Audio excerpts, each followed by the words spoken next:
Ready to bring your screenplay dreams to life? Join our 6-week screenwriting course and turn your ideas into a working script. You'll be guided every step of the way, from brainstorming to writing. For just $300, gain the skills and knowledge you need to unleash your creativity. Don't miss this chance to become the screenwriter you've always wanted to be. Go to our website, dodgemediaproductions.com, and fill in the contact page to sign up today and start crafting your story. You're listening to Dodge Movie Podcast. Your hosts are Christy and Mike Dodge, the founders of Dodge Media Productions. We produce films and podcasts, so this is a podcast about films. Join them as they share their passion for filmmaking. Aloha, listeners! We're going to talk about the live-action remake of Lilo and Stitch. Now, I will be honest, this is probably one of the movies that I feel least needed a remake. The original animated Lilo and Stitch is fine just the way it is. Don't see why they had to do this. It's this obsession Disney has of live actioning, I guess, all their classics, because they can't bring them out of the vault anymore. Well, I think a huge part of this is conservative thinking, because this was a movie where they didn't really need to do marketing to tell people about the movie. People knew about the movie. Now, that might sound like I'm saying it's a cash grab, but I think it was just a cash grab. I love him, but we can blame Jon Favreau for this, maybe. yeah.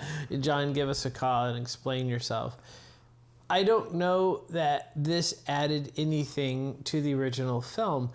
I'm really torn about this as an idea, because there were already 4 Lilo and Stitch movies. If you wanted to do another Lilo and Stitch movie, why not do a live-action Lilo and Stitch movie, the 5th in that? Come up with something different. I don't know why you needed to go back to the original story. That's where it feels like it's a lazy cash grab. We don't have to think of the story. Now, I don't think that's accurate. I do think they approached it like Top Gun Maverick, where someone said, here are the 12 things you must include, and then the screenwriters worked to go from milestone to milestone. They didn't capture everything of the original film, but it started out almost like a shot-for-shot remake. It was very similar at first, and then it began to deviate a bit from the film. As I told somebody who asked after I saw it, I would have liked this movie just fine if I had never seen the original animated film. I don't think there's anything wrong with it. It's an okay film for that. However, when you compare it to the original, it's not as good. There's no particular way around that. I apologize to the people involved if that's hurtful, but it's just not as good. Some of those things are understandable. They had to remove Gantu. I think that was just animation budget, but he was kind of the main antagonist in the original film, and in this case they made it Jumba, which is a bit weird. In the original animated film, Jumba was voiced by David Ogden Stiers, Oregon resident. Mm-hmm. What? And he was the morally ambiguous creator, but he had affection for Stitch. And in this film, having Jumba have antagonism towards Stitch it didn't feel quite as right. There's also the connection between David and Nani was omitted, and that was kind of a little bit odd. But the part I really... Wait, it was omitted in this most recent one? Yeah, the live-action remake, there was less of a romantic interaction between David and Nani. David was a less present character as it landed to me.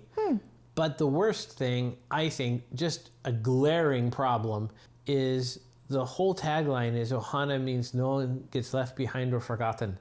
And in the live-action remake, Nani gives Lilo up and goes to the mainland. She considers. Does she? Well, Lilo ends up staying with Amy Hill's character, who...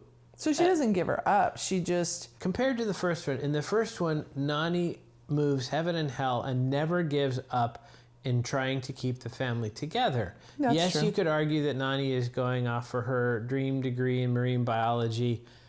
It just, to me, it kind of flies in the face of the spine of the film. Mm-hmm. No, I see what you're saying, but I guess, I mean, this one felt, I don't remember crying in the animated one, and this one was very emotional when Nani was even considering that, and then, because at first she was going to just give her up to like foster care, but it wasn't so she could go pursue her dreams. It was because it was almost like she realized that she can't, or she didn't feel like she could give Lilo the best home because she couldn't keep a job and couldn't keep the house. And there was this dog that kept messing things up, quote unquote dog. And so it was almost like it was this, to me, it reminded me of the ultimate sacrifice that parents who relinquish their children and like up for adoption.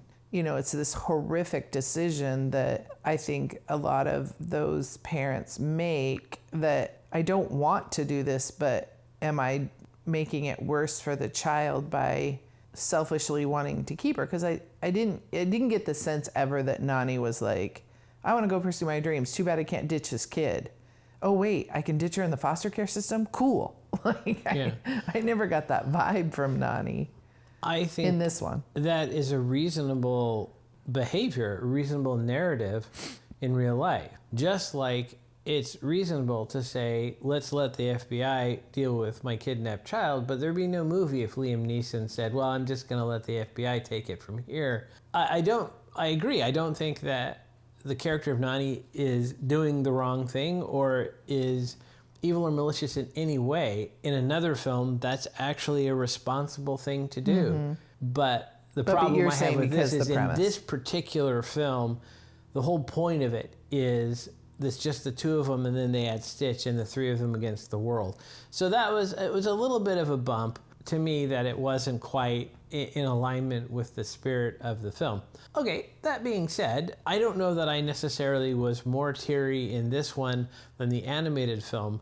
When rewatching the animated film, which is one of my favorite animated films, I was surprised at how dark it was. I am still surprised thematically that Disney would make that film.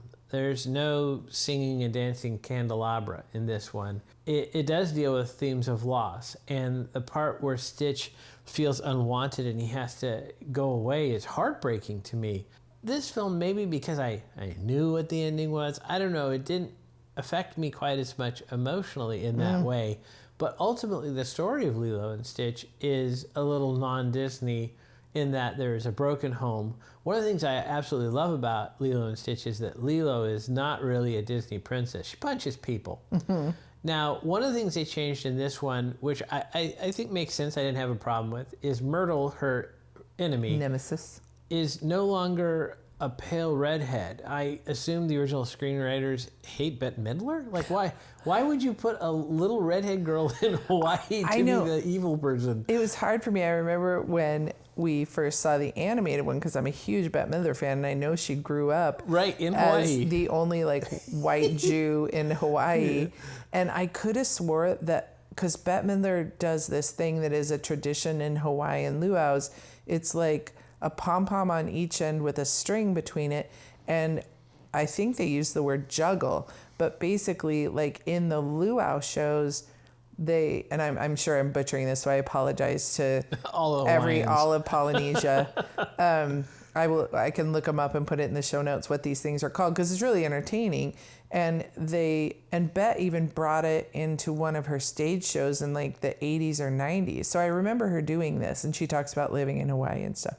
So anyway, and I could have swore Myrtle had those in the original film. And so with the redhead in Hawaii, juggling these pom-poms, I was like, oh my gosh, that is totally a reference to Bette Midler. It has to be.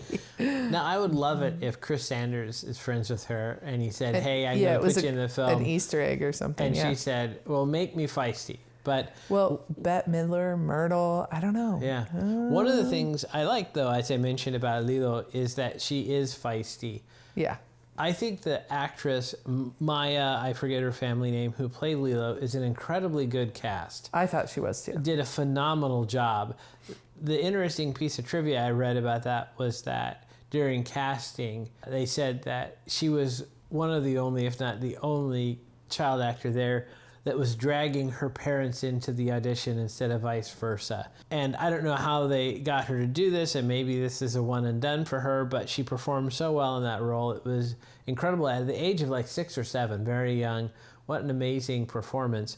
I also thought part of why perhaps the storyline about Nani giving up Lilo mattered so much or hit home is I think that actress Sydney Agodong who played Nani was really quite good at it. She had a physicality that was evocative of the original film. I thought there was like a good cast there. Again, they didn't cast a pale redhead, but I thought she also did a fantastic job. I liked how they brought in a couple of the actors from the original movie and the TV series. I mentioned Amy Hill, who voiced, I think, Mrs. Takagawa in the series, but then came back. So it had a lot of nods to the past. Now, one thing that people have commented on that I understand why it's an omission is Pleakley dressing in drag. So the original film had that as just one of the many ways in which Pleakley does not understand Earth culture, like he thinks mosquitoes are an endangered species and all these things. So they had him as a sight gag dressing in ladies' clothes, and the joke there was that he was a male alien who didn't know enough. However, in today's day and age where trans people are getting a lot of hatred, I could see how the studio said, even if they thought the joke was fine, this is not necessary for the story, and it's just going to serve as to distract from the movie. Well, and I think it's okay for studios to say back in what would have been early 2000s, we didn't have the same issues that we're dealing with today, and so let's not perpetuate or move forward. And it, especially because the story doesn't hinge on that, like we don't need it. And so I do think it's responsible for them to say, let's not do that this time. Yeah, I don't think it was a trans bit. The character, as I read it, it was an alien, not a person who had gender dysphoria or something like that. Correct. So that's okay. Like you said, it's okay to say, all right, we did this thing back then, and the landscape is a little different. I actually, like I said, I can see you doing that. It would distract from the film. Regardless of which side of that issue you land on, people are going to have opinions, and that's not what the film's about. So they go ahead and leave that out. I don't find that a problem. I think there are probably some people who are traditionalists who are like, no, you need to do the original thing, which, by the way, is why I think you should do a totally new take. For example, I can't off the top of my head think of this, but is it possible that they could have come up with a way to have another alien come, and as a nod to Pleakley dressing in drag, there's some other comment, even just one line about, I'm confused about the clothing fashions here or something. I bet there's something in there that if they really intended to do that, they could give a little subtle tip of the cap to that original gag. But I really don't think it's worth the trouble. Yeah, it's just not. There were a couple of little things that I picked up on as a Stitch aficionado, but I really think, surprisingly, they hewed pretty close to the original. I thought the animation of Stitch was wonderful. It was basically like Dax talks about with Hamilton. After a few minutes, he just no longer notices the people he's in Hamilton.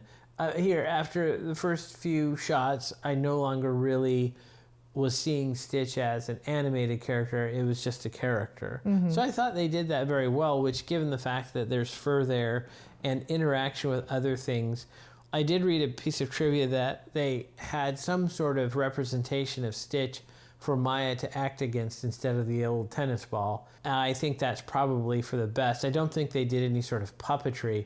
I assume they just had like a stuffed Stitch that somebody, I did think of that. A grip was shaking at her. At one point near the end, she goes to hug Stitch, and it's a closer shot. I think if we went back and watched it again, we would notice that a lot of them were wide shots, but this was a close up on just Lilo and Stitch, and she goes to hug him, and I thought, oh, you can tell.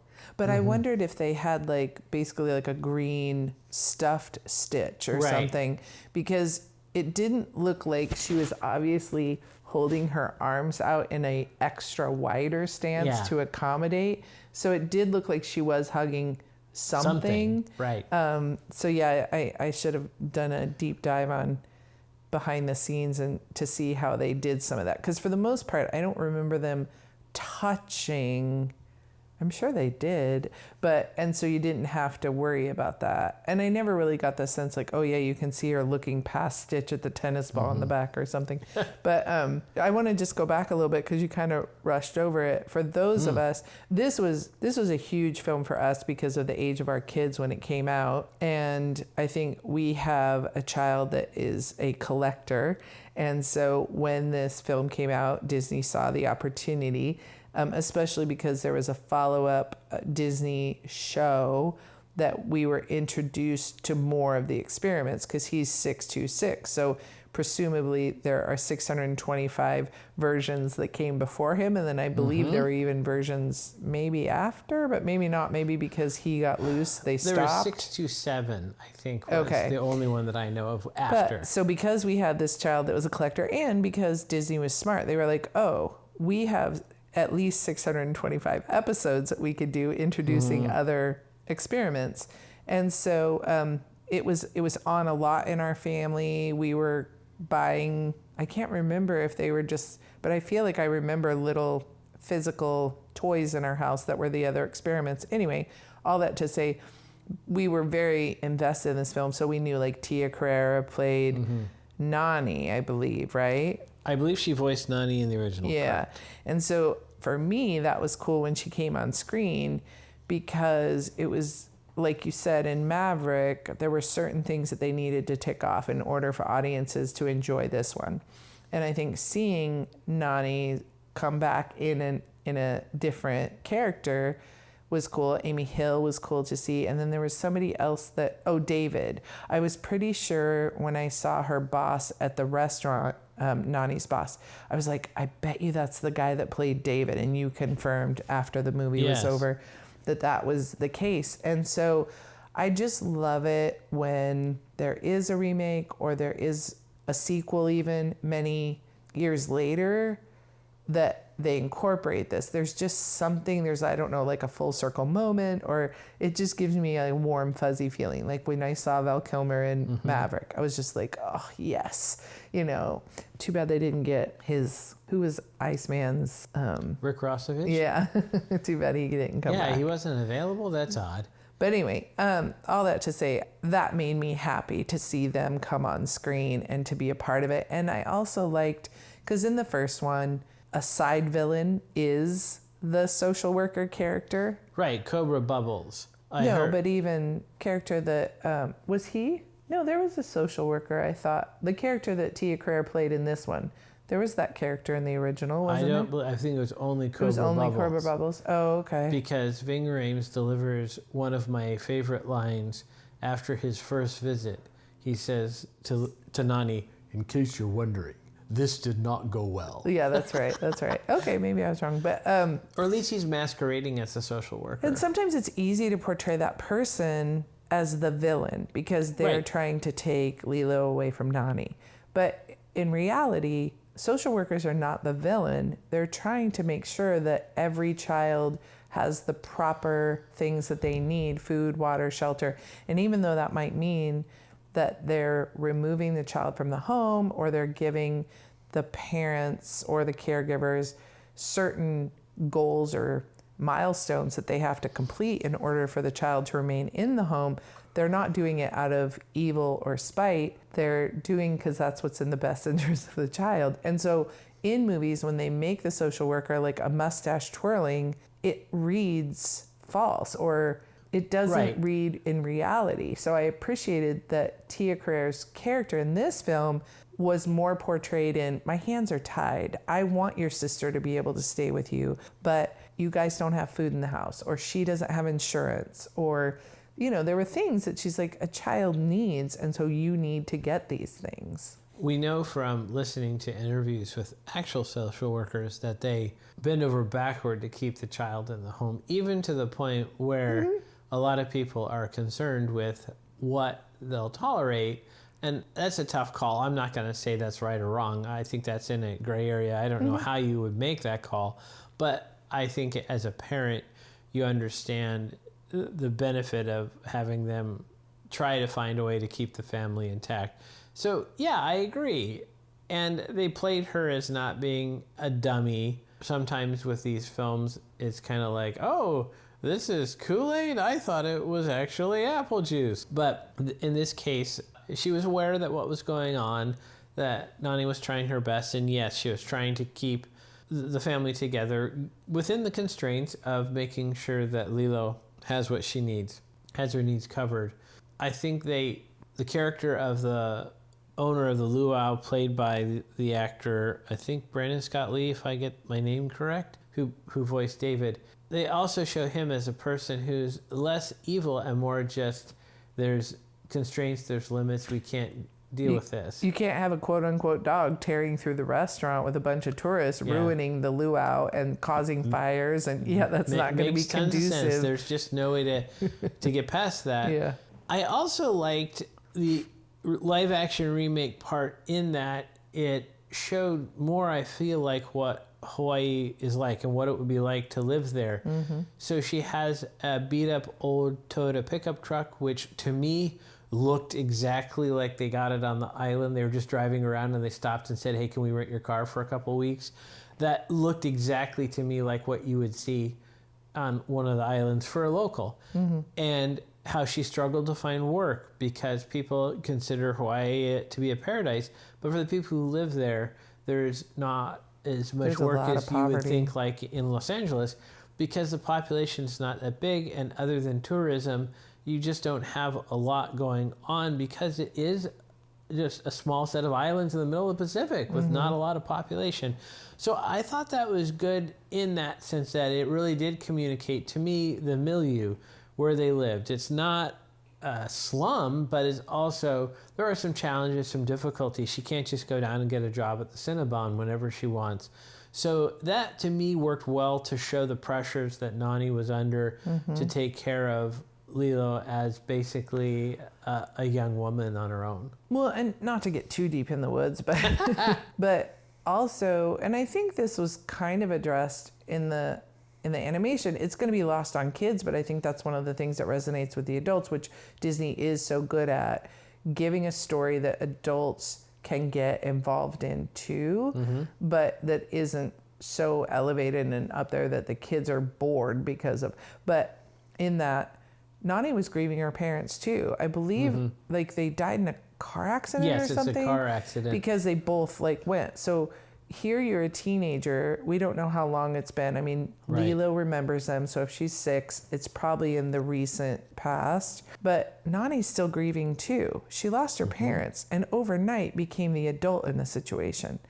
And so that in itself, I can't even imagine if she was like, she would have had to have been, I guess, 18 for them to allow. Right. But even as an 18-year-old, you now become the parent. That's a lot. If she's still looking at going to university, that to me says she's 19, maybe 20. In the animated version, she came across as much older, mid-20s, which kind of was weird. If you stop and think about it, because you say, oh, well, then how does she have a 6-year-old little sister? But, okay, it's an oopsie or what have you. But this definitely, the age, and I think this comes back to that actress. I expect big things from Sydney Agodong, because I felt like the camera loved her and she really captured some of those tensions very well. Even though this, I wouldn't think, her agent presented it to her as Oscar bait. This was, I think, a really good acting performance. So even though I really loved the animated version, I wonder if this one hit me harder emotionally because it was live action. So it was easier to feel like, oh, this could be a real situation. Whereas when I watched the original, and I felt like, it just felt like this one was more emotionally based, and the first animated one was more comedic based. Yes, there definitely was some comedy or almost maybe whimsy or fantasy to the first one. One of the things that I remember people talked about when the first one came out was the style that the characters were drawn in. And if I remember correctly, it was Chris Sanders, the director, but somebody behind that had a very specific style, the way they drew things. There were a lot of rounded shapes and a lot of kind of teardrop. People were very wide and heavy on the bottom. There was a visual aesthetic. And if you looked at, like, the cars were drawn that way and the spaceships and stuff, they all had that kind of rounded nature. Whereas, obviously, with the live action, you're stuck with cars you can buy and people that you can cast. So it did look more realistic, and perhaps for some people that made it hit closer to home. I agree. I think we still have that red pillow.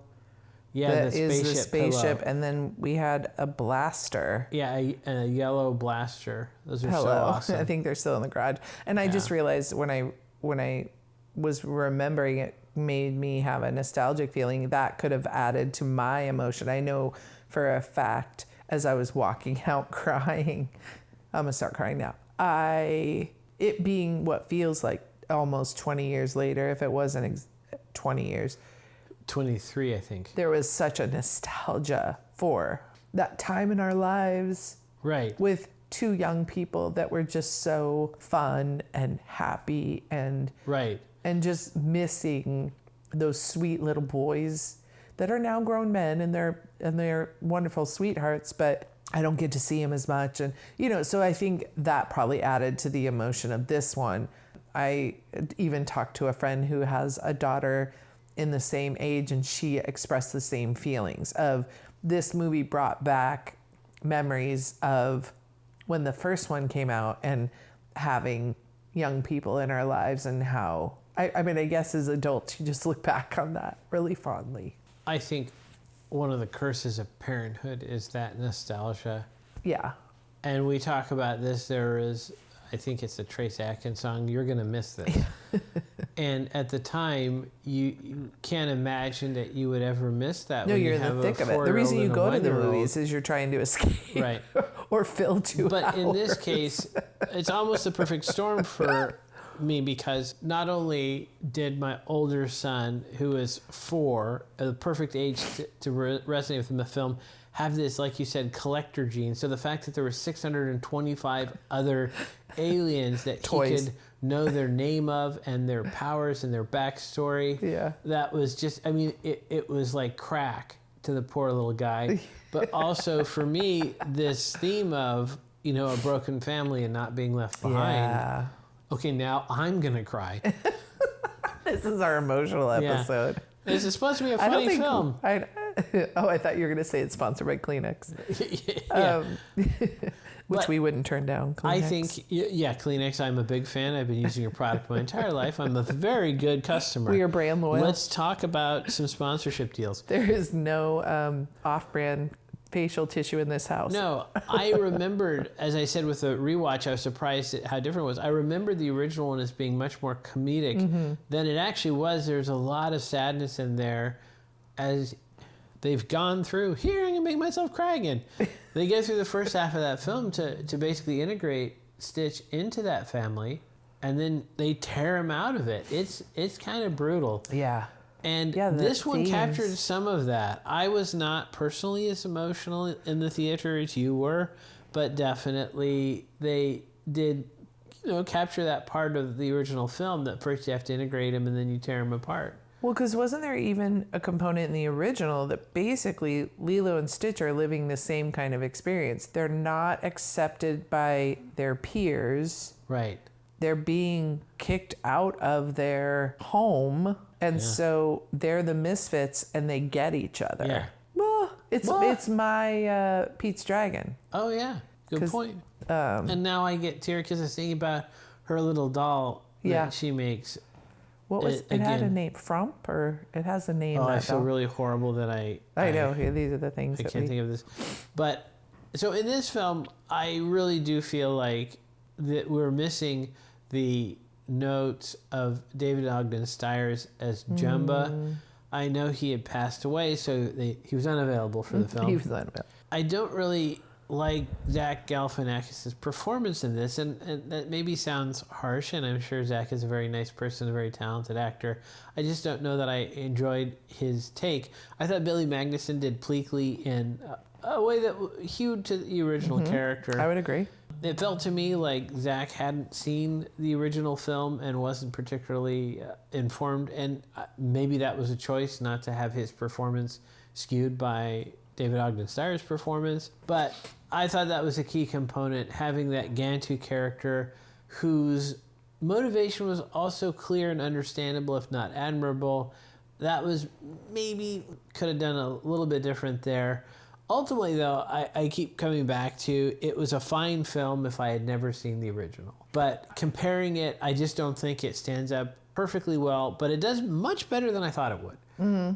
I think interesting because we brought up our children. I don't think either one of them saw this one. I mean, I know I'm pretty confident. Think they ever will. And I don't think, that's what I was going to say. And I don't think they ever will. I think for them, the original, and maybe for me, it was like when I heard about this film, and we've kind of steered clear of some of the live actions. I've watched some and was kind of okay, but I think it was that nostalgia aspect that it was enjoyable, even though it brought up some emotions. It was enjoyable to relive that time in our lives when the first one came out, and this one adhered to it enough that it brought back some of those good memories. So from that perspective, I enjoyed it. Exactly what they wanted, which is some way to get the parents into the theater.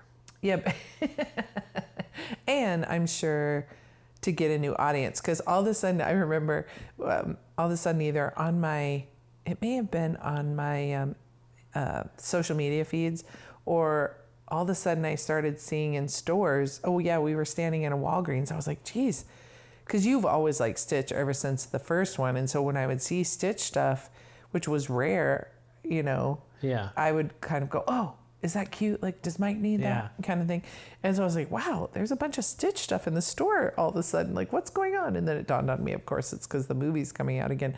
So you have that opportunity to get a whole new host of either families or children excited about this IP. So bear with me on this one. I just had this idea, as you mentioned that, if the idea behind this is to capitalize on people knowing the original property so you don't have to educate your viewing audience, why not just re-release the original in theaters? Well, I think because, so they used to, right? That was, right. We're bringing Cinderella out of the Disney vault. And it used to always kind of crack us up because we had the VHS, so we could watch Cinderella whenever. I think it's because of Disney Plus. I think actually a really you could good probably point. Watch the original anytime you want on Disney, and there's no vault to have it come out of. That is now they could easily correct. take a film off of their streaming service and then put it back on, which I would not hold them above, but that would be kind of a weenie move. Hopefully they don't do that. But that's it. Interesting if that is true, that now the theater has become only for first run, whereas 50 years ago that probably wasn't the case. They would bring movies back if they felt like the audience was there for it, and because people would go pay a couple bucks to sit through Raiders of the Lost Ark again. Right.